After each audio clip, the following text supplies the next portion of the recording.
কাঁদতে কাঁদতেই মার্করাম ফাঁস করল হারের আসল কারণ। এটা কি শুধুই হার নাকি বড় অন্যায়? সেমিফাইনালে দক্ষিণ আফ্রিকার স্বপ্ন ভাঙার পেছনে কি ছিল বিতর্কিত সিদ্ধান্ত? চলো বন্ধুরা, পুরো ঘটনা সহজভাবে তোমাদেরকে বুঝিয়ে বলি। তবে ভিডিও শেষ পর্যন্ত দেখো আর একটা লাইক করে দাও দক্ষিণ আফ্রিকা দলের জন্য। বন্ধুরা, যদি আমি তোমাদেরকে বলি যে কাঁদতে কাঁদতেই এডেন মার্করাম তার হারের সেই কারণটা বলে দিয়েছে, যে কারণটা এখনো পর্যন্ত কারো সামনে আসেনি, আরে সেই হারের কারণ তো তুমিও জানো, কিন্তু জানার পরও যেন কেউ জানে না এমন অবস্থা।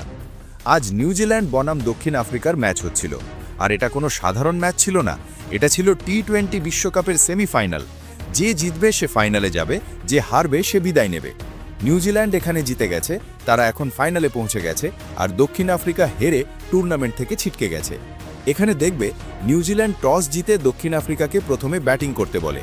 দক্ষিণ আফ্রিকা 20 ওভারে 169 রান করে 8 উইকেট হারিয়ে, মানে জিততে 170 রান দরকার ছিল। এরপর নিউজিল্যান্ড ব্যাটিংয়ে নেমে 12 ওভার 5 বলেই 173 রান তুলে ফেলে। 13তম ওভার পর্যন্ত লাগে না, 12 ওভারের মধ্যেই জিতে যায় নিউজিল্যান্ড। আর এখানে এমন ইতিহাসও তৈরি হয়েছে যা আগে কখনো হয়নি। 33 বলে ফিন অ্যালেন টি-20 বিশ্বকাপে সেঞ্চুরি করে ফেলেছে, যা আগে কেউ করতে পারেনি। এটা প্রমাণ করে নিউজিল্যান্ড দল একবার চলতে শুরু করলে তাদের জন্য 250 রানও কিছু না। আর যদি টিম ইন্ডিয়া ফাইনালে পৌঁছায় তাহলে তাদের জন্যও বিপদ হতে পারে। এবার আসি মেন কথায়, যে এডেন মার্করাম কি বলেছে। আমাদের ভালো পার্টনারশিপ হওয়া উচিত ছিল, কিন্তু একটি ভালো জুটিও গড়ে ওঠেনি। মার্কো ইয়ানসেনের ব্যাটিংয়ের প্রশংসা করতেই হবে, কারণ সবাই যখন ভেঙে পড়ছিল তখন তিনি কিছু বড় শট মেরে দলকে একটু এগিয়ে নেন। রায়ান রিকেলটন 0 রানে আউট হন, মার্করাম নিজে 18 রানে আউট হন। তারপর ডেওয়াল্ড ব্রেভিস 34 রান করে আউট হন, ডেভিড মিলার মাত্র 6 রানে আউট হন। বড় বড় খেলোয়াড়রাই এখানে ভেঙে পড়েন, যারা চাপের ম্যাচে সাধারণত ভালো খেলেন। আজ তারা কিছুই করতে পারেননি। কিছু ওভারে 1 ওভারেই 2 উইকেট পড়ে যায়, সেখানেই ম্যাচ প্রায় শেষ হয়ে যায়। কিন্তু মার্করাম বলেন, এটা ছিল টি-20 বিশ্বকাপের সেমিফাইনাল, আমি নট আউট ছিলাম, তবুও আমাকে আউট দেওয়া হয়েছে।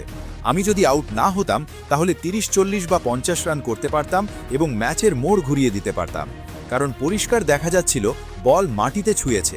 কেউ বলবে আঙুলে লেগেছিল কিনা কে জানে, কিন্তু দেখুন, বুড়ো আঙুল, প্রথম আঙুল, দ্বিতীয়, তৃতীয়, চতুর্থ, সামনে থেকে দেখলে পরিষ্কার বোঝা যায় বল পুরোপুরি মাটিতে ছুঁয়েছে। ড্যারিল মিচেল ক্যাচটি ধরেছিলেন, এতে তার দোষ ছিল না, ভুল ছিল আম্পায়ারের, যিনি আউট দিয়েছেন। থার্ড আম্পায়ারও আউট দেন, কিন্তু পরিষ্কার দেখা যাচ্ছিল বল মাটিতে লেগেছে, তবুও আউট দেওয়া হয়। মার্করাম বলেন, এটা খুব ভুল হয়েছে। তিনি আরও বলেন, বোলিংয়ে সমস্যা ছিল, কারণ ডিউ পড়েছিল, বোলাররা ঠিকমতো বল করতে পারছিল না। মার্কো ইয়ানসেন 55 রান করেছিলেন, কিন্তু বল হাতে 2 ওভার 5 বলে 53 রান দিয়েছেন, 18-র বেশি ইকোনমি রেটে। কাগিসো রাবাদা 3 ওভারে 28 রান দিয়ে 1 উইকেট নেন। লুঙ্গি এঙ্গিডি 2 ওভারে 22 রান দেন।